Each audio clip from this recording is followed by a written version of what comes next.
জিবরাইল আমিন নবীর সামনে আসলেন আর আয়াত শুনায় দিলেন, আবাসা ওয়া তাওয়াল্লা আন জাআহুল আ'মা। ওই যে অন্ধ, এই মাথাওয়ালা লিডারের কোনো দাম আমার কাছে নাই, ওই অন্ধ সাহাবী গরিব আমার কাছে বড় দামি। নবী আপনি ওদিকে যান, এই বাদদানিটি আমার কোনো কামে লাগবে না, এটি আর আপনার সময় লস করতেছে, আপনি ওরে সময় দেন। আয়াত নাজিল হয়ে গেছে ওই সাহাবীর শানে। যতদিন পর্যন্ত ওই সাহাবী জিন্দা ছিল, নবী ততদিন পর্যন্ত নিজের চাদর বিছায় দিতেন, বসো, তোমার নামে কোরআন থেকে আয়াত আসছে, আমার আল্লাহ পাঠাইছেন, তুমি দামি হয়ে গেছো।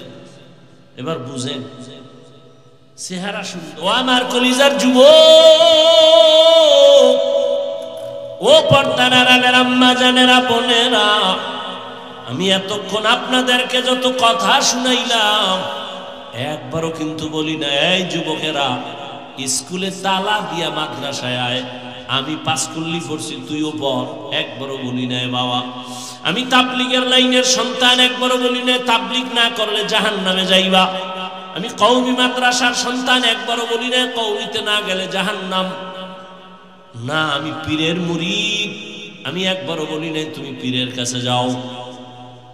আমি কি বলতে চাই বুঝো বাবা, স্কুলে পড়ো আলহামদুলিল্লাহ, কলেজে পড়ো আলহামদুলিল্লাহ, চাকরি করো, ব্যবসা করো আলহামদুলিল্লাহ, তুমি একজন ডাক্তার হও, প্রফেসর হও, ইঞ্জিনিয়ার হও, একজন ব্যবসায়ী হও, চাকরিজীবী হও, তবে দাবি আমার ছোট একটা বেয়াদব হইও না। তোমার ব্যবহারে কোনোদিন মা বাবা যেন কষ্ট না পায়, আলেম কষ্ট না পায়, শিক্ষকেরা কষ্ট না পায়। মা বাবার দোয়া নিয়া, শিক্ষকের দোয়া নিয়া, ওলামায়ে কেরামের পরামর্শ নিয়া তুমি নামাজ পড়ো, চোখের হেফাজত করো, কলেজে পড়লেও জান্নাত রেডি, ডাক্তার হইলেও জান্নাত, ইঞ্জিনিয়ার হও জান্নাত পাইবা। যদি সবার দোয়া নিয়ে চলো, নবীর আদর্শ মতো চলো। ঢাকা কলেজে যাও, জাহাঙ্গীরনগরে যাও, বহু ছাত্র পাগড়ি মাথায়, দাড়ি লম্বা, পাঁচ ওয়াক্ত নামাজ পড়ে, পিছন থেকে তাকাইলে মনে হয় মসজিদের খতিব, অথচ মাদ্রাসার ছাত্র না, কলেজে পড়ে ঢাকায়। কিও তোমার এমন রং কেন? আলেমের নেক নজর লাগছে, আল্লাহর প্রিয় বান্দাদের নেক নজর লাগছে, তো আমার রং পাল্টায় গেছে। একটা যুবক ছেলে কলেজে পড়ুয়া, আমার মতো একটা জামা টুপি লইয়া মাদ্রাসায় আসছে, হুজুর দোয়া চাই, করো কি? কোন মাদ্রাসায় পড়নি? কয় না, কুমিল্লা কলেজে পড়ি। এই অবস্থা কেন? কয় হুজুর ওলামায়ে কেরামের দোয়া বয়ান শুনে এই লাইনে আসছি, আমি আর কলেজে পড়বো না, মাদ্রাসায় যাব। আমি বললাম পরামর্শ কার? কয় আপনার। আঙ্কে আমার সাথে তো মাত্র দেখা, তুই কি পরামর্শ নিলি? নিতে আসছো? হ্যাঁ। আঙ্কে আমি যা বলবো মানবি নি? মানবো। তাহলে তুই কলেজের লেখাপড়া বাদ দিবি না, তুই একটা ডাক্তার হ, ইঞ্জিনিয়ার, যা কিছু হও, তোর মতো ডাক্তার, ওসি, ডিসিএসপি হ, তাও আমাদের অনেক লাভ। হাত দিয়া বান্দা মা বাবার খেদমত করবে, হাত দিয়া আলেম ওলামার সহযোগিতা করবে, হাতের দ্বারা মানুষের কল্যাণে কাজ করবে। এই হাতের 5টা আঙ্গুল, আবার এক এক আঙ্গুলের মধ্যে আবার 4টা করে গিরা আছে। কি আছে? নাই? 5 আঙ্গুলে কয়টা? কয়টা? বান্দা তোমার এগুলো অনর্থক আল্লাহ বানায় নাই। 5 বেলার নামাজের পরে সালাম ফিরায় তুমি ডান হাতের এই আঙ্গুলের গিরাগুলো গুনে গুনে 33 বার সুবহানাল্লাহ পড়ো, 33 বার আলহামদুলিল্লাহ পড়ো, 34 বার আল্লাহু আকবার পড়ো।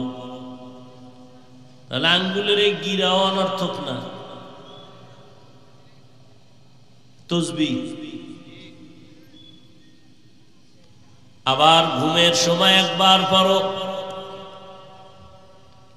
তুমি যখন ঘুমাইতে যাও বিছানায় শুইয়া শুইয়া অথবা বসে বসে 33 বার সুবহানাল্লাহ, 33 বার আলহামদুলিল্লাহ, 34 বার আল্লাহু আকবারের তাসবিহ পড়ো ওযু সহকারে ডান হাতের। এই কোন হাতের? অনেকের দেখা যায় বাম হাতের কর গুইনাই গিরাগুলো গুইনা পড়ে, এটা উচিত না। ডান হাতে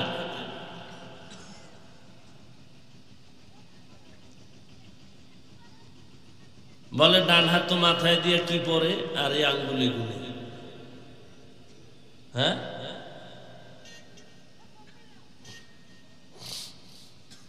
নামাজের সালাম ফিরাইয়া 3 বার পড়বে আস্তাগফিরুল্লাহ আস্তাগফিরুল্লাহ আস্তাগফিরুল্লাহ। কয়বার? এর আগে পড়বে আল্লাহু আকবার। আস্তাগফিরুল্লাহ কয়বার? তার আগে কি পড়বে? কোন সময় এই কাম? সালাম ফিরানোর সাথে সাথে আসসালামু আলাইকুম ওয়া রাহমাতুল্লাহ, আসসালামু আলাইকুম ওয়া রাহমাতুল্লাহ। সালাম ফিরাইতো ওই গাল যেন পিছের লোকে দেখে এই পরিমাণ ফিরাইতো। এরম একটা দিলাম এরম একটা দিলাম হবে না, পুরা ডান দিকে এভাবে গাল যেন পিছন থেকে দেখা যায়। আবার বাম দিকে ফিরাইলো পিছন দিয়ে বাম গাল দেখা যায়। নজর থাকবে সিনার উপরে। কোথায়? না কাতারের শেষ মাথায়।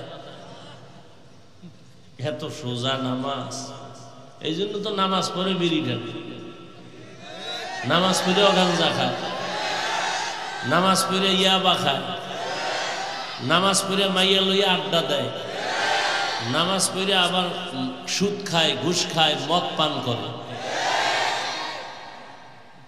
নামাজ কাজে লাগে না, কাজের নামাজ পড়ে না, লাগবে কেমন? সালাম ফিরানো মাত্রই আল্লাহু আকবার, আস্তাগফিরুল্লাহ আস্তাগফিরুল্লাহ আস্তাগফিরুল্লাহ। হ্যাঁ, এরপরে কি আমল করে আমি জানি না, আপনারা কি করেন? বাম হাতে আর ডাইন হাত মাথায় কি আমি বুঝি না, এটা কি? হ্যাঁ, আস্তাগফিরুল্লাহ পড়তে কি মাথায় হাত দেওয়া লাগবে?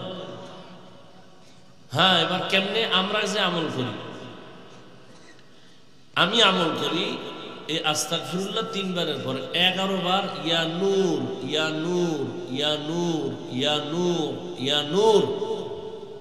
এটা কয়বার? 11 বার কইরা চোখে ফু দেওয়া। কোথায়? এরপরে মাথায় হাত দিয়া ইয়া কবিয়্যু, কি ইয়া কবিয়্যু 11 বার ডান হাত দিয়া। এরপরে এবার ডান হাতের কর গুইনা গুইনা গুইনা গুইনা 33 বার সুবহানাল্লাহ আলহামদুলিল্লাহ, 34 বার আল্লাহ।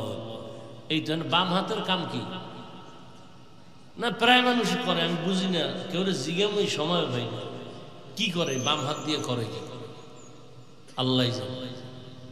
তো মাথার কি কাম আর বাম হাতের কি কাম? ডান হাত মাথায়, বাম হাতে কি গুনে আল্লাহ জানে। আর গুনে কি? বিদ্যুৎ ফেল, খালি শেষ। আলহামদুলিল্লাহ বলতে সময় লাগে না, মানে খালি এরকম খালি ঘুরাইতেই থাকে ঘুরাইতেই থাকে, কি করে আল্লাহ জানে। এই নামাজ।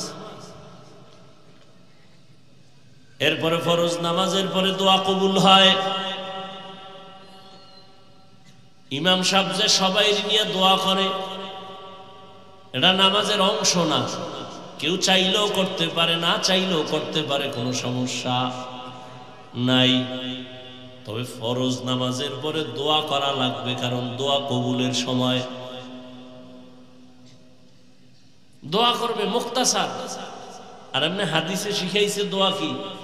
আল্লাহুম্মা আনতাস সালাম ওয়া মিনকাস সালাম তাবারাকতা ওয়া তাআলাইতা ইয়া যাল জালালি ওয়াল ইকরাম। এরপরে আবার এটা যদি না পারেন, এটা পড়েন, সবাই পারেন। রব্বানা আতিনা ফিদ দুনিয়া হাসানাহ ওয়া ফিল আখিরাতি হাসানাহ ওয়া কিনা আযাবান নার। এই দোয়াটা মানে আপনি গুইনা গুইনা হাজার কোটি যা চাইবেন, এই দোয়ায় সব ঢুকানো আছে।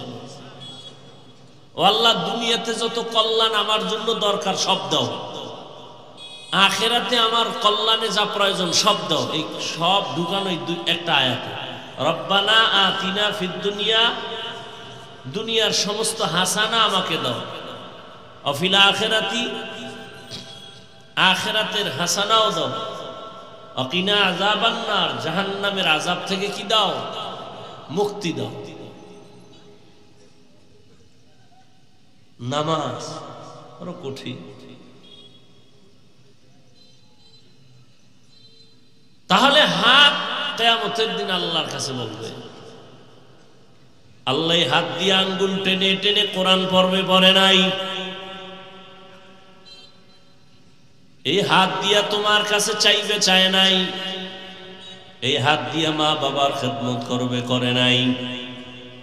বরং আঙ্গুল দিয়া ফেসবুকে আলেমের বিরুদ্ধে, কোরআনের বিরুদ্ধে, দ্বীনের বিরুদ্ধে, ইসলামের বিরুদ্ধে লেখালেখি করত। এরকম বেয়াদব নাই? চোখ আল্লাহর কাছে বলবে, আয় আল্লাহ তুমি যা দেখতে বলেছো দেখো নাই। এই চোখ দিয়া মা বাবা দেখবে সওয়াব, এই চক্ষু দিয়া আলেম দেখবে সওয়াব। এই চক্ষু দ্বারা বান্দা কোরআন শরীফ তাকায় তাকায় দেখবে সওয়াব। এই চোখ দিয়া বাইতুল্লাহ তাকায় তাকায় দেখবে সওয়াব। মা বাবারও মোহব্বতে দেখে নাই, আলেমরেও দেখে নাই, কোরআন দেখে নাই, কাবা দেখে নাই। বরং দরওয়াজা জানালা বন্ধ করে সারাটা রাত মোবাইলটা সামনে নিয়ে কবিরা গুনাহ, কবিরা গুনাহ, কবিরা গুনাহ করে করে দেখে দেখে রাত কাটাইছে। সারা রাত এই মোবাইল। আল্লাহ যদি মোবাইলের কারণে 50,000 মানুষকে ঠাডা দিয়ে মারে, এরপরে জাতি মোবাইল ছাড়বে। মরছে তো কয়েকটা, মোবাইল ব্রাস্ট হয়ে গেছে, মরে গেছে, এরপরও কি মোবাইল ছাড়ছে? এই জাতির কপাল বড় খারাপ হয়ে গেছে। মা ছাড়বে, বাবা ছাড়বে, দুনিয়া ছাড়বে, মোবাইল ছাড়বে না। এই যে আমি বলতেছি, প্রয়োজনে বলবে বক্তা বাদ দাও, আমাকে মোবাইলের আকাম বাদ দেওয়া যাবে না। কি বাহাদুরের মতো আপনারা বসে আছেন মোবাইলওয়ালারা, না? অথচ একবারও কি এই যুবক চিন্তা করছো তোর চেহারার মধ্যে কোনো নূর নাই? একবারও ভাবছো? তুমি তো ভাবতেছো তোমাকে খুব প্রিন্স লাগে, না? তোমার অনুমানের চেয়েও খারাপ লাগে। তোমার খবর আছে? সারা রাত্র কবিরা গুনাহ করছো না? কেউ দেখে নাই, কে দেখছেন? সারা রাত তুই মোবাইলে গুনাহ করছো, কেউ দেখে নাই, তোর মাও দেখে নাই। ওই গুনাহ করার আসর চেহারার মধ্যে উঠে পড়ছে। চেহারার মধ্যে আলো নাই, উজ্জ্বলতা নাই, মায়া নাই। একটা যুবকের চেহারা দিয়ে তাকাইলে তো মায়া আসবে। তোমার চেহারা কুৎসিত কেন? মায়া আসে না কেন তাকাইলে? তোমার চেহারার নূর কোথায়? শুধু কি তাই, এই মোবাইলের কারণে তোমার কিডনি ড্যামেজ হয়ে গেছে, তোমার খবর আছে? এই মোবাইল দেখার কারণে তোমার চোখের পাওয়ার কমতেছে, তোমার খবর আছে? আমি যা বলতেছি কি হাসির কথা বলতেছি? তো বেলাজার মতো হাসো কেন?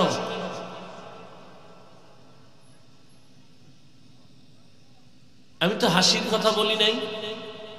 আমি যা বলছি যদি একটু গভীরভাবে চিন্তা করো, গলা ফাটায় কান্না করা উচিত যে আমার কপালে তো খারাপ কেন, আমি এত খারাপ কেন হইলাম? এই মোবাইল দেখার কারণে তোমার হার্ট দুর্বল হয়ে গেছে, ব্রেন দুর্বল, কানের পাওয়ার দুর্বল, ঈমান আমল তো নাই, ওই চরিত্র শেষ। তুমি বুকে হাত দিয়ে বলতে পারবা না যে তোমার চরিত্র ভালো। লেখাপড়া তাও শেষ। এই একটা মোবাইলের কারণে মায়ের সাথে কত বেয়াদবি করেছে এই সন্তান। জীবনে দুনিয়াতে এই অভিশপ্ত কপাল নিয়ে জন্ম নিলি কেন? এই মোবাইলের কারণে বাবার সাথে কত বেয়াদবি করেছো, শিক্ষকের সাথে বেয়াদবি করেছো। এই মোবাইলকে কেন্দ্র করে মা বাবার কত টাকা চুরি করেছো। এই মোবাইলকে কেন্দ্র করে আলেমদের সাথে বেয়াদবি, ইমামদের সাথে বেয়াদবি, মুরব্বীদের সাথে বেয়াদবি। এক কথায় তোর জীবনের কি পাইছো মোবাইল দিয়া, যে তুই এখন মরে গেলে তোর মাও খুশি, বলবে না আমি খুশি, কিন্তু মনে মনে কাঁদবে আর বলবে তোর চরিত্রের কারণে আমি মা অনেক জায়গায় লজ্জা পেয়েছি, তুই মরে গেছো, একটা বালা গেছে। বালিশে মাথা লাগায় চিন্তা করিও যে তোমার কপালে কার অভিশাপ লাগছে, কারণ কি? অথচ তোমার মতোই যুবক, জীবনে মাদ্রাসায় পড়ে নাই, জেনারেল লাইন স্কুল কলেজে 5 ওয়াক্ত নামাজ পড়ে নাই, তাহলে ওর পাও ধোয়া পানি খা, দেখ একটু লজ্জা আসেনি, ওর পাও ধোয়া পানি পান কর 3 বেলা খালি বেনে,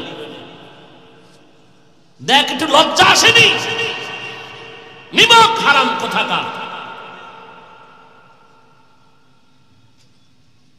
জীবনটা বেয়াদবি করতে করতে নষ্ট হয়ে যাচ্ছ। যে তোমার কল্যাণ চায় তুমি তাকে গালি দিতেছ। সারাটা রাত ঘরে ঘরে কবিরা গুনার প্র্যাকটিস চলে।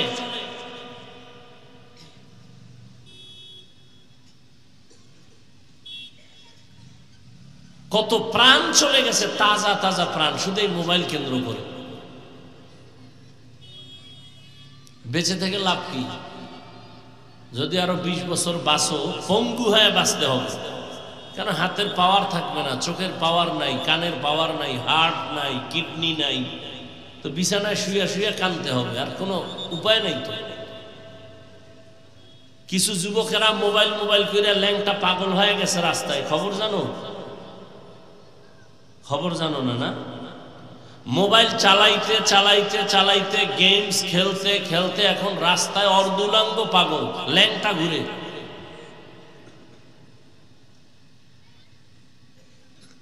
শুধু মোবাইল, ফ্রি ফায়ার গেমস, আরো কি কি করতে করতে পাগল হয়ে গেছে।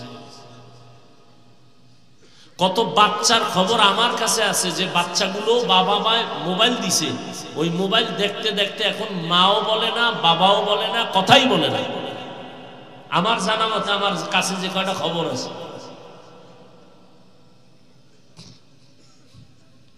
আল্লাহ সব ভাইকে হেদায়েত দান করুন। মসজিদে গেলে সেখানে এই মোবাইলের ঝামেলা, ওয়াজের প্যান্ডেলে বসবো, কথা বলবো, এই মোবাইল।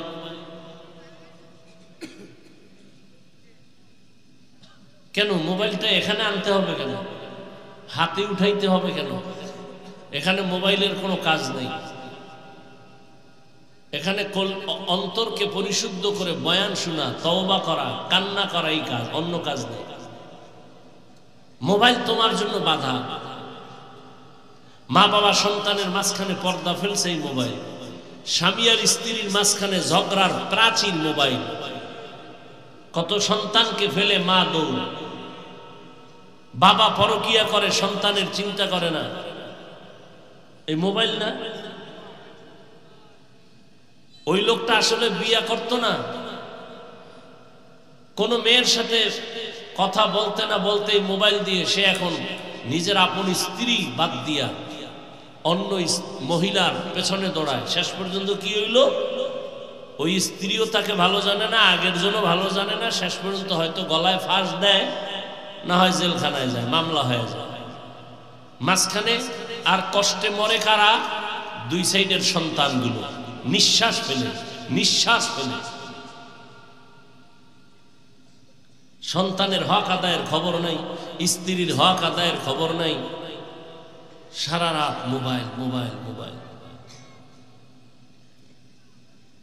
আপনাদেরকে না, গোটা দুনিয়ার বিশেষ করে মানুষ সহ মুসলমানদেরকে আল্লাহ জানাই মোবাইলের গুনাহ থেকে হেফাজত করেন। আপনার সরকারের সাথে কন্টাক্ট হয়েছে 8 ঘন্টা ডিউটি, যথাযথ টাইম আপনি ডিউটি করেন না, 1 ঘন্টা কম করছেন, 1 ঘন্টার বেতন নেওয়া হারাম। কি খাইতেছেন?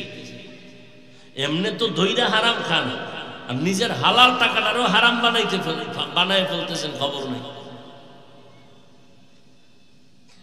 এত সোজা আল্লাহর জান্নাত পাওয়া? কত যুবক স্কুলে পড়ে, কলেজে পড়ে, এক বেলার নামাজ ছাড়ে না। তুমি পারো না কেন বাবা? তোমার মতোই তো যুবক, র্যাব আর্মি পুলিশ বিডিআরের চাকরি করে নামাজ পড়ে, তুমি কেন পারো না? তোমার বিবেক নামের আদালতকে জিগাও যে আমার কপাল খারাপ কেন, রাস্তায় গাড়ি চালায় ড্রাইভার যুবক নামাজ পড়ে, তুমি পারো না কেন? নদীর মধ্যে মাছ ধরে, কৃষি কাজ করে, 5 ওয়াক্ত নামাজ পড়ে, তোমার মতো যুবক, আমগো মতো হুজুর না, তো তুমি পারো না কেন?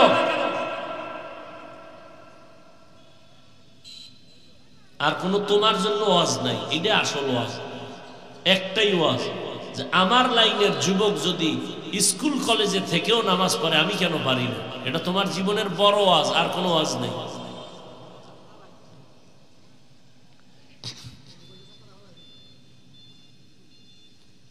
মা বাবাগুলো একেবারে বেপরোয়া হয়ে গেছে, সন্তানগুলোকে কন্ট্রোল করবে খবর নাই। এই জন্য রসুল ১৫০০ বছর আগে তাবিজ দিয়ে গেছেন, 7 বছর বয়সে সন্তানকে নামাজের মুসাল্লায় দাঁড় করাও, 10 বছরে একটু শাস্তি দিয়ে হলেও নামাজ পড়ো, ছোট থেকে কন্ট্রোলে নাও, আজীবন খেদমত করবে এই সন্তান মা বাবা। আল্লাহ সবাইকে কবুল করে। এজন্য আল্লাহ পাক বলছেন দায়িত্বশীলরা রেডি হও, কিয়ামতের দিন সন্তানেরা মা বাবার বিরুদ্ধে আল্লাহর আদালতে মামলা দিবে। এই যুবক নামাজ পড়ো না কেন? বলবে আল্লাহ আমার আব্বা আম্মা আমাকে নামাজ শিখায় নাই, মুরব্বীরা আমাকে নামাজের তালিম দেয় নাই। স্পষ্ট বলে দিবে রব্বানা ইন্না আতানা সাদাতানা ওয়া কুবারানা ফাআদাল্লুনা সাবিলা। আমার রব, আমার মুরব্বী যারা অভিভাবক আমাকে নামাজের দাওয়াত দেয় নাই, আমাকে রোজার দাওয়াত দেয় নাই, দোকানে যাইয়া আমার আম্মাকে আমার আব্বা টেলিফোন করেছেন, এই সন্তান কি এখনো ঘুমায়, নাস্তা করাইছো নি? কয় না। আমার আব্বা যান নাস্তা করছি কিনা খবর নিছে, কিন্তু ফজরের নামাজ পড়ছি কিনা বাবা আম্মাকে একবারও জিজ্ঞাসা করে নাই। অনেক মা রমাজানে সন্তানেরে উঠাইতে চায় রোজা রাখার জন্য, বাবা বাধা দেয়, বলে এই বয়সে রোজা রাখলে শরীর নষ্ট হয়ে যাবে। ওই বাবারে পাইলে একটু জিজ্ঞাসা করতাম গলা দইরা, এই কপাল পরা বাবা, নিমক হারাম বাবা, তোমার সন্তান রোজা রাখলে তোমার সন্তানের চেহারাটা নষ্ট হয়ে যাবে। বলো মোবাইল চালাইয়া যে চেহারা নষ্ট করলো, এই চেহারা ভালো করবে তোমার কোন বাবায়? মোবাইল চালাইয়া নষ্ট করছে চেহারা, এতে দুঃখ নাই বাবা, রোজা রাখলে চেহারা নষ্ট হবে, এই দুঃখ বাবা। আল্লাহ হেদায়াত দান করুন। ভাইরা আমার, কিয়ামতের দিন হিসাবের কাঠগড়ায় দাঁড়ায় সব জবাব দিতে হবে।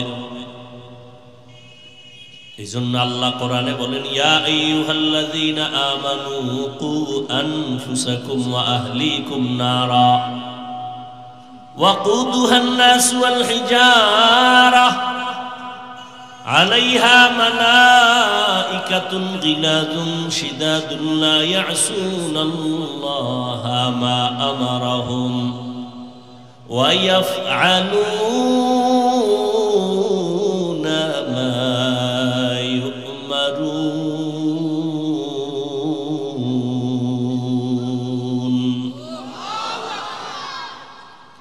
ও মুমিন, জাহান্নাম থেকে নিজেকে বাঁচাও, তোমার আহালকেও বাঁচাও।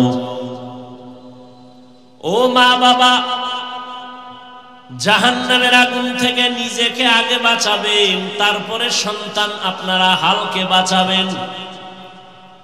ও স্বামী, জাহান্নাম থেকে নিজেকে আগে বাঁচাবেন, তারপরে আপনারা হাল স্ত্রীকেও বাঁচাবেন।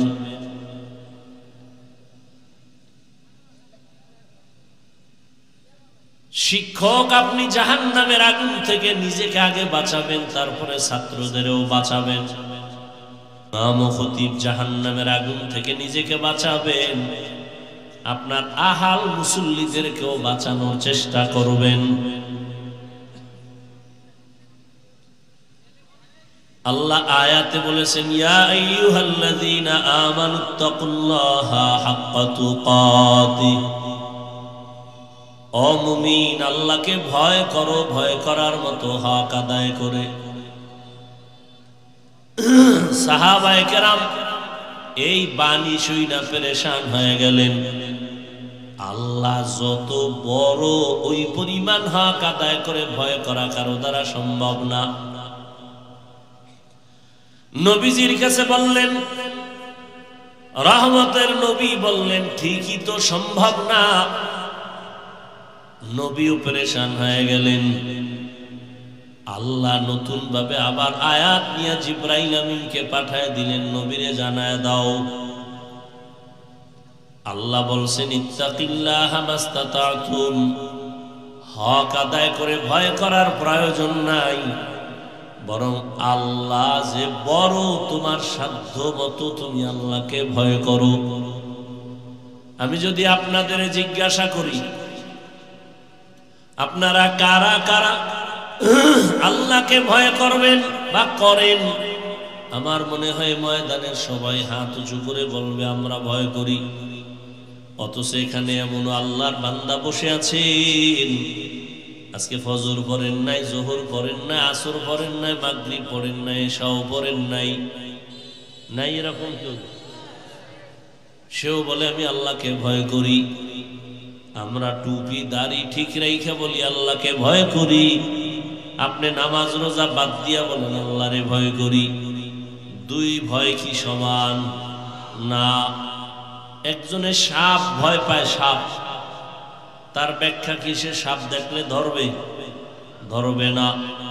বরং আসলেই যে সাপরে ভয় পায়, সে এমন ভাবে ভয় করবে যে সাপ যেখানে থাকার সম্ভাবনা আছে ওখানেও যাবে না।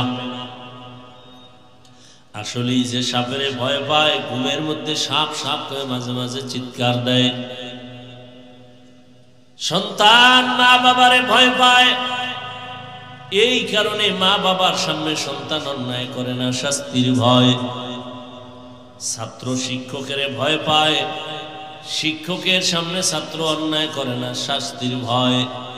ঠিক এই দুনিয়ায় যে বা যারা আল্লাহকে ভয় করবেন, গলায় ছুরি লাগবে, দাড়ির মধ্যে অস্ত্র লাগাবে না।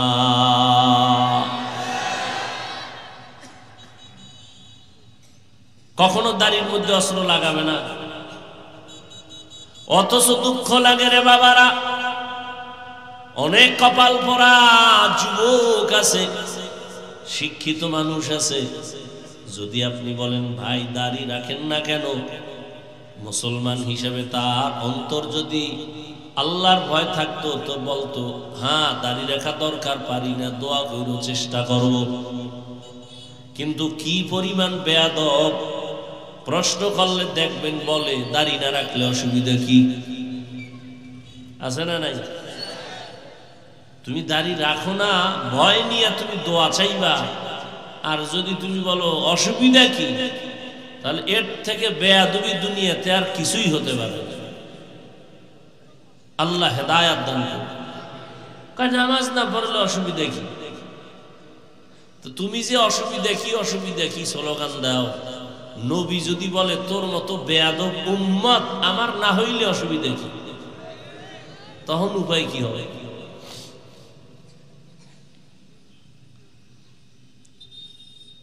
অথচ একজনের ঘটনা আমি দেখছি, দাড়ির উপর এত গুরুত্ব। এক আল্লাহর প্রিয় বান্দা মদিনাতুল মুনাওয়ারায় আছেন, তাকে জিজ্ঞাসা করা হলো, নবী তো দাড়ির গুরুত্ব দিয়া গেছেন, দাড়ি বিহীন লোকটা যখন মদিনায় এসে নবীরে সালাম দেন, নবী জবাব দেন কিনা? আল্লাহর বান্দা বড় আলেম, বড় বুজুর্গ বলেন, রহমতের নবী এই ব্যক্তির সালামের জবাব দেয় না। কারণ যারা দাড়ি কাটে বা ছাটে 24টা ঘন্টার সেকেন্ডে সেকেন্ডে সেকেন্ডে সেকেন্ডে অল টাইম কবিরা গুনাহ লেখা হয়। ও ঘুমায় থাকলেও কবিরা গুনাহ লিখতে থাকে ফেরেশতারা। যতদিন পর্যন্ত তওবা না করবে ততদিন পর্যন্ত অনবরত ও গোসল করতে যাবে ওই দাড়ি কাটার গুনাহ লেখা। কয়েকটা গুনাহ আছে এটি তওবার সুইচ দিয়ে বন্ধ না করলে অনবরত গুনাহ লেখাই হয় লেখাই হয় লেখাই হয়। এর মধ্যে একটা হলো যারা দাড়ি কাটে ছাটে, আর একটা হলো এই যে পায়ের টাকনু গিরার নিচে লঙ্গি বা পায়জামা পরে, সব সময় যদি না পড়ে কিন্তু ওই কবিরা গুনাহ লেখাই হবে, অনবরত লেখতেই থাকবে তওবা না করা পর্যন্ত। আল্লাহ হেদায়েত দান করুন। আল্লাহ বলেন আমাকে ভয় কর।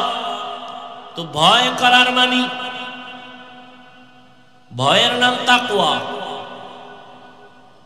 ভয়ের মানে হলো গুনাহ করবে না, আল্লাহর ভয়, আযাবের ভয়, নিজের গুনাহ থেকে বাঁচায় রাখবেন।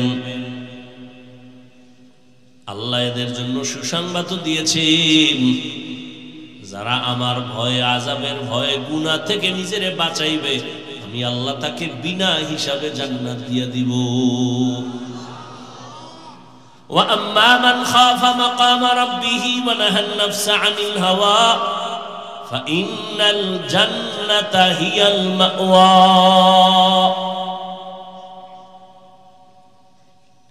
দ্বিতীয় আল্লাহ আদেশ দিলেন মুসলমান না হয়ে মরবি না, ওয়ালা তামুতুন্না ইল্লা ওয়া আনতুম মুসলিমুন। আল্লাহ কথা বলেন না বক্তা না হইয়া মরবি না, পীর না হয়ে মরিস না, ডাক্তার প্রফেসর ইঞ্জিনিয়ার ধনী না হয়ে মরবি না। আল্লাহ বলেন তুমি ধনী না গরিব জানার দরকার নাই, পীর না মুরিদ জানতে চাই না, আলেম না মূর্খ জানতে চাই না, মুসলমান কিনা এটা জানতে হবে। কারণ প্রত্যেকটা মানুষের আল্লাহর কাছে প্রিয় আসল পরিচয় হলো মুসলমান। কি ওয়ামান আহসানু কওলাম মিম্মান দাআ ইলাল্লাহ ওয়া আমিলা সালিহান ওয়া ক্বালা ইন্নানী মিনাল মুসলিমিন। যে ঈমান আনছে নেক আমল করে আর তার শেষ দাবি আমি মুসলমান, আল্লাহ কয় তার থেকে ভালো মানুষ আর কেউ নেই। আর আমগো পরিচয় হইলো সব নকল। হুজুর আমার চিনেননি না তো? কয় আমি তো অমুক দলের সেক্রেটারি। তোমার সেক্রেটারির এই সার্টিফিকেটে জান্নাত দিবে? আমি অমুক জায়গার সভাপতি, কোনো লাভ হবে না। কে সভাপতি, কে প্রজা, কে রাজা, কে ইমাম, কে মুক্তাদি, কে ডাক্তার, কে রোগী, সাদা কাফনে যেদিন ঢুকবে ওদিন সবার বাহাদুরি শেষ হয়ে যাবে। সভাপতির লাশ আর সদস্যর লাশ কি আলাদা হবে না? কাফনের উপরে লেখা থাকবে সভাপতি, লেখা থাকবে। তো কে সভাপতি, কে সদস্য, কে গরিব, কে ধনী, এটি নিয়ে আমরা এখন এত পারাপারি করি কেন? মুসলমান না হইয়া মরিও না। এখন প্রশ্ন হলো এখানে আমরা যারা সবাই তো মুসলমান। না না, তুমি দাবি করো মুসলমান, আসলে এখনো খাঁটি মুসলমান হতে পারো নাই। মুসলমান কারে বলে? ইসলাম শব্দ থেকে মুসলিম, সেখান থেকে বহু বচন মুসলমান। ইসলাম শব্দের অর্থ হলো আনুগত্য করা। কি অর্থ? আনুগত্য করা। যে আনুগত্য করে তার নাম মুসলিম। যে ব্যক্তি আল্লাহর কাছে নিজের সব কিছু ছাইরা আল্লাহর কথা মানার উপরে আনুগত্য হয়ে যায়, ও আল্লাহ আমার আলাদা কোনো মত নাই, পথ নাই, তোমার দেওয়া পথ আর মতই আমার পথ, আমার কোনো ব্যক্তিগত আদর্শ নাই, মদিনাওয়ালা নবীর আদর্শটাই আমার আদর্শ। আমি আমার নিজের মন মতো খানা খাবো না, নবীর তরিকায় খাবো। জুতা পরা আমার নিজের কোনো তরিকা নাই, নবীর তরিকাই আমার তরিকা। আমি বাথরুমে যাই, আমার কোনো সিস্টেম নাই, নবীর সিস্টেমটাই আমার সিস্টেম। আমি বাথরুমে যাব বাম পা দিয়া টুপি পইরা যাব বা মাথা ঢেকে যাব, খালি পায়ে যাব না। নবীর তরিকাই মানি, দুনিয়ায় কল্যাণ, পরকালও জান্নাত। মুসলমান মানে আনুগত্যকারী। এখন আনুগত্যকারী তো হতে পারি নাই। যে ব্যক্তি আল্লাহর কাছে আনুগত্য করবে ওই বান্দা কখনো গুনাহ করবে না। অতএব গুনাহ থেকে নিজেকে বাঁচানোই হলো খাঁটি মুসলমান হওয়ার একমাত্র পথ। গুনাহ থেকে বাঁচবেন কেমনে? পিছনের একটা অংশ গেছে জীবনের গুনাহ সহ, সামনে আর একটা জীবন আসতেছে, ওইটা গুনাহ হতে পারে, হয় না এখনো। পেছনের যে গুনাহ হয়ে গেল, এখান থেকে পবিত্র হওয়ার একমাত্র মেডিসিন হলো তওবা, ইস্তেগফার। সামনের জীবনে যেন আমার দ্বারা কোনো গুনাহ না হয়, হাতের গুনাহ, চোখের গুনাহ, পায়ের গুনাহ, অন্তরের গুনাহ। সেজন্য আলাদা আর একটা মেডিসিন লাগবে, ওটার নাম তাকওয়া, আল্লাহর ভয়। আর এই দোনোটা যদি বান্দা নিজের মধ্যে নিতে হয়, এই দুনিয়ায় বর্তমানে আল্লাহর খাস উলামায়ে কেরাম যারা আল্লাহওয়ালা, যারা তাদের নেক নজর ছাড়া সম্ভব হবে না। আল্লাহওয়ালাদের নেক নজর লাগবেই, উলামায়ে কেরামের সোহবত লাগবেই, না হয় তার দুনিয়াও বরবাদ, আখিরাতও বরবাদ। আল্লাহর প্রিয় বান্দাদের নেক নজরের মধ্যে আলাদা পাওয়ার আছে। কোরআনের ভাষায় ওই পাওয়ারের নাম ফুরকান, হাদিসের ভাষায় ওই পাওয়ারের নাম হলো ফেরাসাত। সাধারণ মানুষ যা দেখে না, আল্লাহর প্রিয় বান্দারা অনেক কিছু দেখেন, আল্লাহর দেওয়া নূরের আলো দিয়ে দেখেন। ওই পাওয়ারের নাম ফুরকান, কোরআনের ভাষায়, হাদিসের ভাষায় ফেরাসাত। ওমরে ফারুক খুতবা পড়তেছেন, হঠাৎ একটা অপ্রাসঙ্গিক আওয়াজ দিলেন, খুতবার সাথে সংযোগ না, আলাদা একটা আওয়াজ দিলেন। কি? এক ব্যক্তিরে ডাক দিলেন, ইয়া সারিয়াতাল জাবাল। একবার না, তিনবার, ইয়া সারিয়াতাল জাবাল, খুব জোরে, ইয়া সারিয়াতাল জাবাল। এই সারিয়া, পাহাড় পাহাড় পাহাড়। ওমর যেখানে আওয়াজ দিছেন, সারিয়া কোথায়? কয় ওমর যেখানে আছেন ওখান থেকে 2000 কিলোমিটার দূর ইরানের ভেতরে সারিয়া যুদ্ধ করে। 2000 কিলোমিটার দূরে খুতবার মধ্যে ওমর কয় সারিয়া পাহাড়। সারিয়ারে জিজ্ঞাসা করা হলো, ওমরের আওয়াজ শুনছিলা? কাছে বৈশা যেভাবে শোনা যায় ওইভাবেই শুনছি।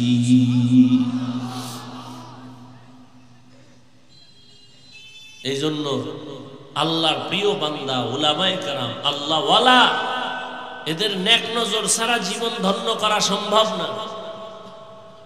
ভালো ডাক্তার হতে চাইলে লেখাপড়াই শেষ না, অভিজ্ঞ ডাক্তারের কাছে সময় লাগানো লাগে। কি? ভালো রাজমিস্ত্রি হইতে চাইলে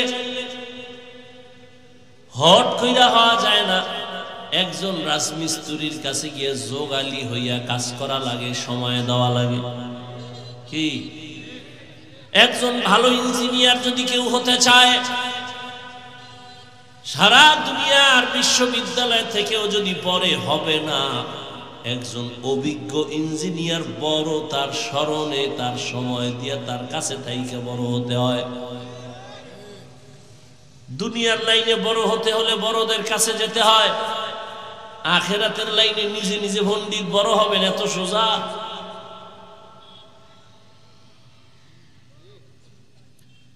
ওমরের মতো বান্দা এত বড় কেন, যারে শয়তান দেখলে ভয় পায়? রহমতের নবীর নেক নজর লাগছে, এই জন্য ওমরের দাম বেড়ে গেছে। আল্লাহওয়ালাদের নেক নজর যার মধ্যে লাগবে, সে স্বর্ণের মতো দামি হয়ে যাবে, স্বর্ণের মতো দামি।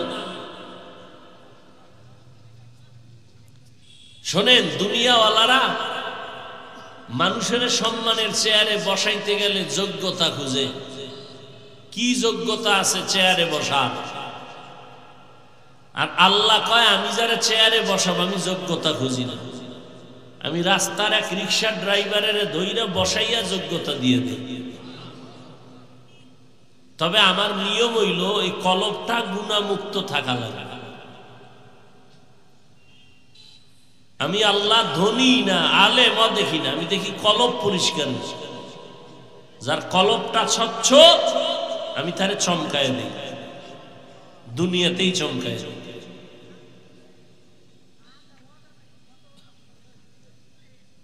10 জন সাহাবা আপনারা জানেন অবশ্যই জান্নাতের সার্টিফিকেট পাইছে না দুনিয়ায়, কথা বলেন না।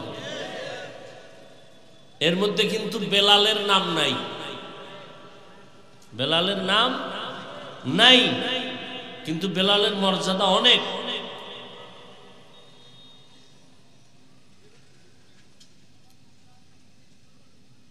ওই তো আল্লাহ যাকে সম্মান দেন।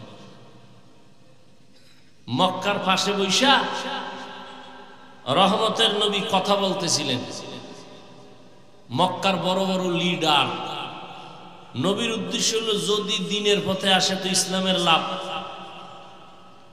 নবী এক ধ্যানে তাদের সাথে কথা বলতেছেন, বুঝাইতেছেন। পেছনে একজন লাঠি লইয়া আসছে, এক সাহাবী অন্ধ। আইসা দেখেন নবী ব্যস্ত, আস্তে হালকা একটা সালাম দিয়া ওই এক কোনায় যায় বয়ে রয়েছে।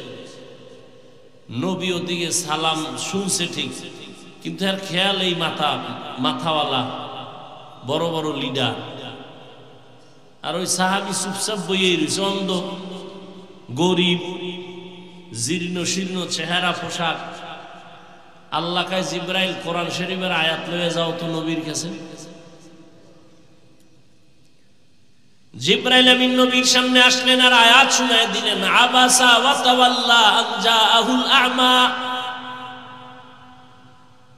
আয়াত দিয়া নবী তো চমকায় গেছে। কি আল্লাহ কয়, ওই আ'মা, ওই যে অন্ধ, এই মাথাওয়ালা লিডারের কোনো দাম আমার কাছে নাই, ওই অন্ধ সাহাবী গরিব আমার কাছে বড় দামি। নবী আপনি ওদিকে যান, এই বাদ্দামিটি আমার কোনো কামে লাগবে না, এটি আর আপনার সময় লস করতেছে, আপনি ওরে সময় দেন। আয়াত নাজিল হয়ে গেছে ওই সাহাবীর শানে। যতদিন পর্যন্ত ওই সাহাবী জিন্দা ছিল, নবী ততদিন পর্যন্ত নিজের চাদর বিছায় দিতেন, বসো, তোমার নামে কোরআন থেকে আয়াত আসছে, আমার আল্লাহ পাঠাইছেন, তুমি দামি হয়ে গেছো। এবার বুঝেন, চেহারা সুন্দর, দামি, হ্যাঁ, বহু শিক্ষিত, কি লাভ হবে শিক্ষার ডিগ্রি নিয়ে? বহু শিক্ষিত আমাদের নজরে দেখি, চোখের সামনে টাটকা নাস্তিক। অনেক শিক্ষিত আছে, আল্লাহ মানে না, নবী মানে না, কি হবে শিক্ষা দিয়ে?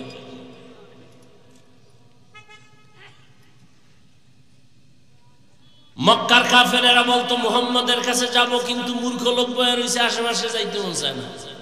আমাকে গ্রামে কয় না খাওয়ার বাহানা, ভাজা মাছের ঝোল, ও খাইবে না, এবার ভাজা মাছের ঝোল দাও। ওই বেঈমানের গোষ্ঠী কালেমা পড়বে না, একটা অজুহাত দিল। মুহাম্মদের কাছে মনে চায় যাইতে, কিন্তু মূর্খ লোক পাশে বসাতেও কেমনে যায়। এই বাংলাদেশে ওই বেঈমানদের কিছু অন্তর ফসা মানুষ এখনো আছে এই দুনিয়ায়। কি বলে জানেন? তাবলীগে মূর্খরা যায়, চরমনায় মূর্খরা যায়, আমরা সেখানে যাব কেন? বলে না, বলে না? কত বড় নিকৃষ্ট বেয়াদব!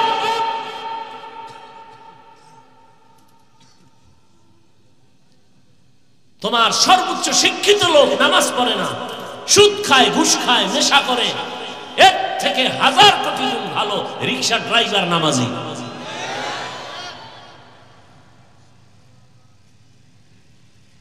আল্লাহ হেদায়েত দান করুন। ইয়া আইয়ুহাল্লাযীনা আমানুত্তাকুল্লাহা হাক্কা তুকাতিহি ওয়া লা তামুতুন্না ইল্লা ওয়া আনতুম মুসলিমুন। ও আমার কলিজার যুবক, ও পর্দার আড়ালের আম্মা জানেরা, বোনেরা, আমি এতক্ষণ আপনাদেরকে যত কথা শুনাইলাম একবারও কিন্তু বলি না এই যুবকেরা স্কুলে তালা দিয়া মাদ্রাসায় আয়, আমি পাঁচকুল্লি পড়ছি তুইও পড়, একবারও বলি নাই বাবা। আমি তাবলীগের লাইনের সন্তান, একবারও বলি নাই তাবলীগ না করলে জাহান্নামে যাইবা। আমি কওমি মাদ্রাসার সন্তান, একবারও বলি নাই কওমিতে না গেলে জাহান্নাম। না, আমি পীরের মুরিদ, আমি একবারও বলি নাই তুমি পীরের কাছে যাও। আমি কি বলতে চাই বুঝো বাবা, স্কুলে পড়ো আলহামদুলিল্লাহ, কলেজে পড়ো আলহামদুলিল্লাহ, চাকরি করো, ব্যবসা করো আলহামদুলিল্লাহ, তুমি একজন ডাক্তার হও, প্রফেসর হও, ইঞ্জিনিয়ার হও, একজন ব্যবসায়ী হও, চাকরিজীবী হও, তবে দাবি আমার ছোট একটা বেয়াদব হইও না। তোমার ব্যবহারে কোনোদিন মা বাবা যেন কষ্ট না পায়, আলেম কষ্ট না পায়, শিক্ষকেরা কষ্ট না পায়। মা বাবার দোয়া নিয়া, শিক্ষকের দোয়া নিয়া, ওলামায়ে কেরামের পরামর্শ নিয়া তুমি নামাজ পড়ো, চোখের হেফাজত করো, কলেজে পড়লেও জান্নাত রেডি, ডাক্তার হইলেও জান্নাত, ইঞ্জিনিয়ার হও জান্নাত পাইবা। যদি সবার দোয়া নিয়ে চলো, নবীর আদর্শ মতো চলো। ঢাকা কলেজে যাও, জাহাঙ্গীরনগরে যাও, বহু ছাত্র পাগড়ি মাথায়, দাড়ি লম্বা, পাঁচ ওয়াক্ত নামাজ পড়ে, পিছন থেকে তাকাইলে মনে হয় মসজিদের খতিব, অথচ মাদ্রাসার ছাত্র না, কলেজে পড়ে ঢাকায়। কিও তোমার এমন রং কেন? আলেমের নেক নজর লাগছে, আল্লাহর প্রিয় বান্দাদের নেক নজর লাগছে, তো আমার রং পাল্টায় গেছে। একটা যুবক ছেলে কলেজে পড়ুয়া, আমার মতো একটা জামা টুপি লইয়া মাদ্রাসায় আসছে, হুজুর দোয়া চাই করো কি? কোন মাদ্রাসায় পড়নি? কয় না কুমিল্লা কলেজে পড়ি। এই অবস্থা কেন? কয় হুজুর ওলামায়ে কেরামের দোয়া বয়ান শুনে এই লাইনে আসছি, আমি আর কলেজে পড়বো না, মাদ্রাসায় যাব। আমি বললাম পরামর্শ কার? কয় আপনার। আনকে আমার সাথে তো মাত্র দেখা, তুই কি পরামর্শ নিলি? নিতে আসছো? হ্যাঁ। আনকে আমি যা বলবো মানবি নি? মানবো। তাহলে তুই কলেজের লেখাপড়া বাদ দিবি না, তুই একটা ডাক্তার হ, ইঞ্জিনিয়ার, যা কিছু হও, তোর মতো ডাক্তার ওসি ডিসিএসপি হ, তাও আমাদের অনেক লাভ। তুই যে এই জামা জমা পইরা ক্লাস করো, কথা শিক্ষক শিক্ষিকারা কিছু কয় না? কয় শিক্ষকেরাও খুব মহব্বত করে, শিক্ষিকারাও আমার দোয়া করে। আচ্ছা বাদ দে হেডি, তোর ক্লাসে মেয়েরা নাই আছে, ছেলেরা কয় এরা কিছু কয় না? কয় না, দুষ্টামি যারা করে ওদেরকে ওরা আমারে মাঝে মাঝে ডাকে, মেয়েরা কয় ও একটু আল্লাহর লাইনে আছে, ওরে ডিস্টার্ব করিস না, ওরে সাইরা দে। মেয়েরা সাক্ষী দিয়ে আমারে সরাই দেয়, আমি গুনাহ থেকে মোটামুটি পয়সা যেতে পারি। কিন্তু এরপর আমার মন ভালো না, আমি চাই পুরা বুজুর্গ হয়ে যাবো, গুনাহ টুনার রাস্তায় থাকবে। আমি কি মোটামুটি লাইনে আসবি, আরো পরে ওই লেখাপড়া কর।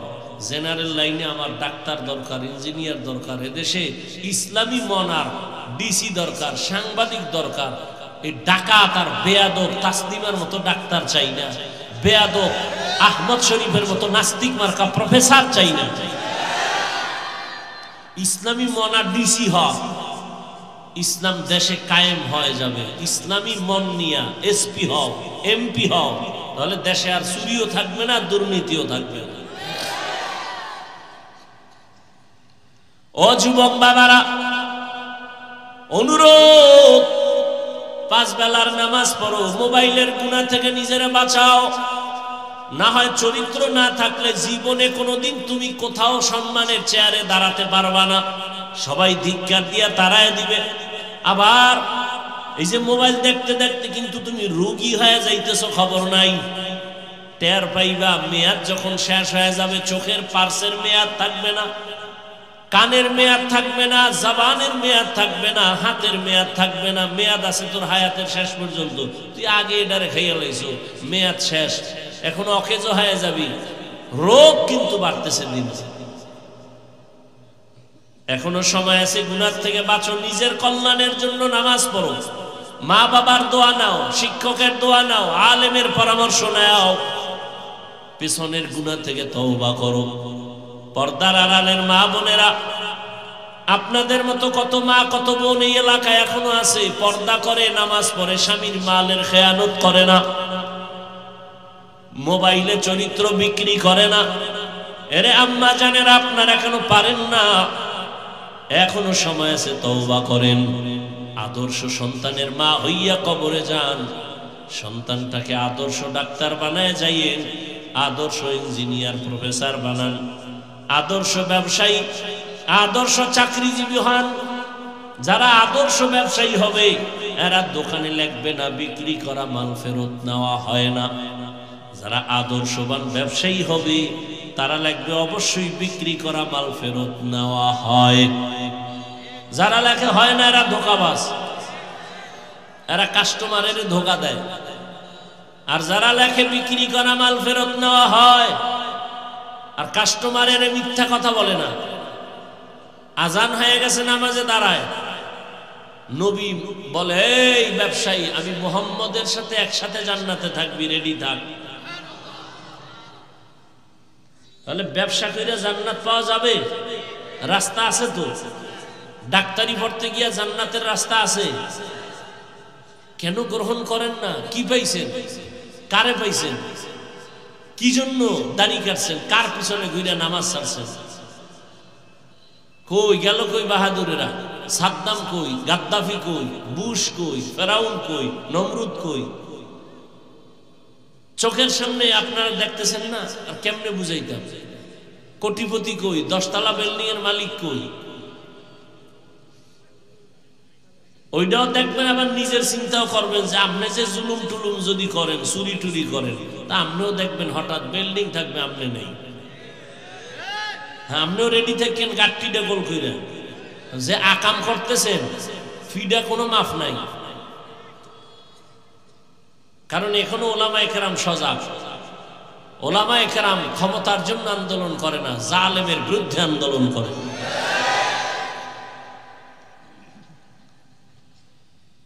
খাঁটি মুসলমান হয়ে যদি মরতে চান, পিছনের গুনাহ থেকে তওবা করে মাফ নেন, সামনে গুনাহ করব না বলে ওয়াদা করেন। নামাজ ছাড়বো না, দাড়ি কাটবো না, বেপরদায় চলবো না, মা বাবার সাথে বেয়াদবি করব না, আলেমদের সাথে বেয়াদবি করব না, শিক্ষকের সাথে করব না, নবীজির আদর্শ নিয়ে চলবো। এই তওবা করে প্রতিজ্ঞা হন, জীবন যাক আর থাক, নামাজ আর ছাড়বো, বেপরদায় চলবো, দাড়ি আর কাটবো। কারা কারা রাজি? আল্লাহ সবাইকে কবুল করেন।